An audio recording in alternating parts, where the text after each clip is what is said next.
Another thing I like when I now practice choosing myself is practicing the power of yet.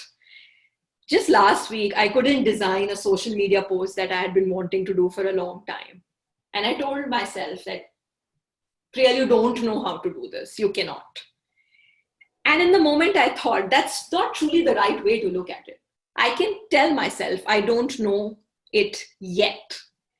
Hi there, Adrian here, and this is a video from a Zoom session that we do. We do these Zoom sessions every Sunday and we take questions and answers from the audience, some of our students, some of our members. We never know what questions are coming up, so I'm always excited to do these sessions and I hope to see you at one of them. Make sure you hit the subscribe button below and check out the other playlists that we have. Thank you, enjoy.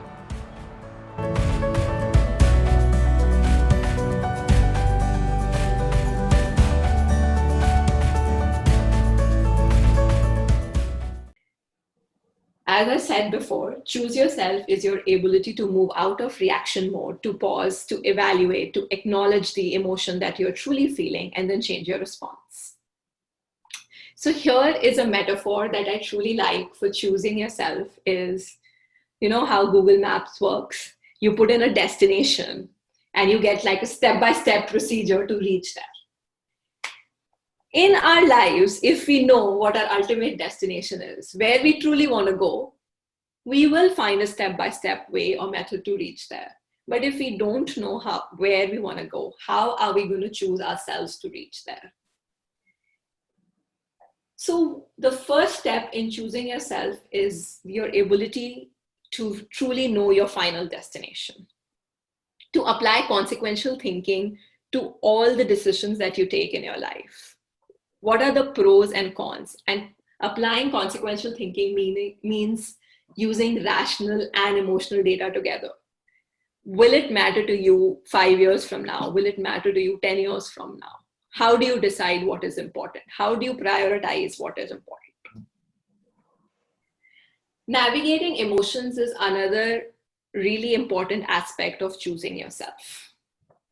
Can we hit the pause button when we are feeling uncomfortable emotions?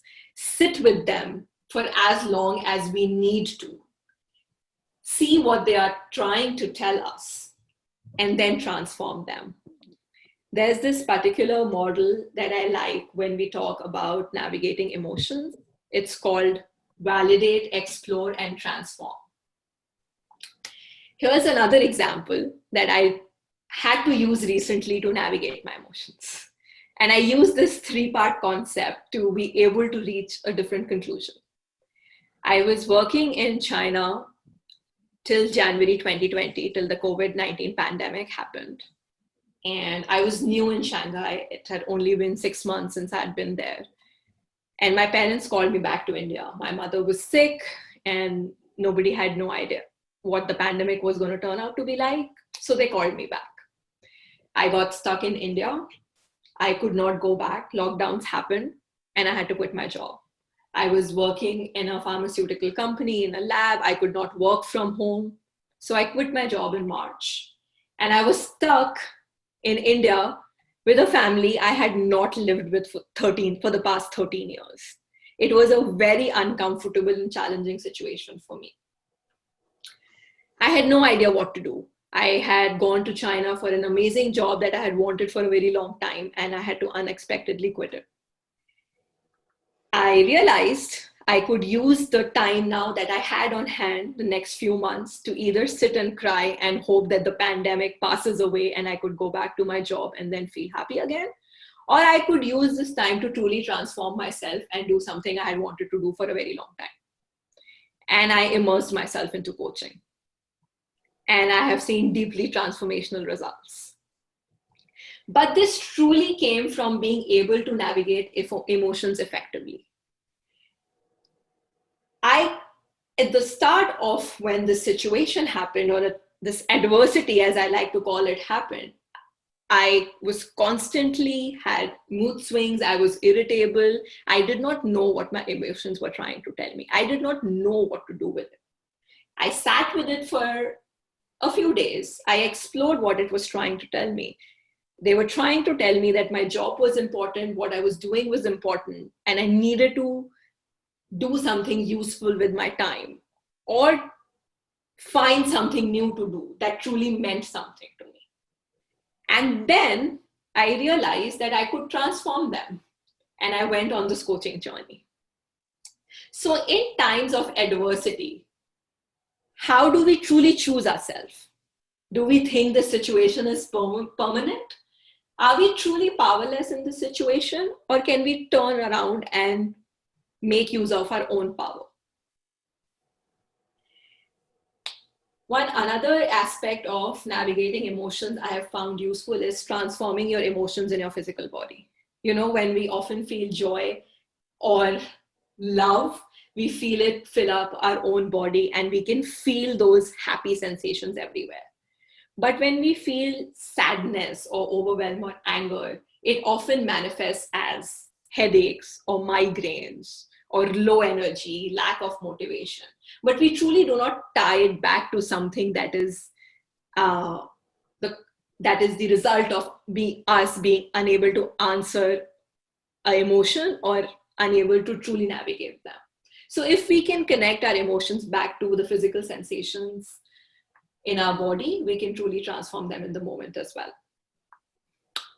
Another thing I like when I now practice choosing myself is practicing the power of yet. Just last week, I couldn't design a social media post that I had been wanting to do for a long time. And I told myself that, Priyal, you don't know how to do this. You cannot. And in the moment, I thought that's not truly the right way to look at it. I can tell myself I don't know it yet. If we can practice the power of yet, we will cultivate the ability to choose ourselves one day. And we will have the motivation to reach there. So how that ties into the next part of choosing yourself is engaging intrinsic motivation. What are you truly motivated by in life? Is it external mostly? You know, this concept of external motivation where you get bonuses, salary hikes, promotions, or how you view your success in life is so changing. It's so dramatic. It changes so rapidly that it constantly leaves us feeling unfulfilled. If we can find something that intrinsically motivates us, whether it's your higher purpose in life, whether it's peace or just cultivating compassion in the moment, we will always be motivated to go to the next step. And that is a true hallmark of choosing ourselves as well. Even in the moments we don't feel like choosing ourselves. And that ties in very well with optimism. We are living in deeply uncertain times. How do we truly cultivate optimism when we don't feel like it? It's so important to be able to find a single thing every day that can make us feel optimistic so that we know we are choosing ourselves and doing the best we can. We truly need to be driven by the fire within so we can tie into that entire and use the emotional valuable data to its fullest potential. Boom! You made it here! Good on you. Make sure you click the subscribe button below and check out the playlist at the end. If you'd like to come along to our Sunday sessions where we host a live free Q&A for our students and members, you're welcome. I'll see you there.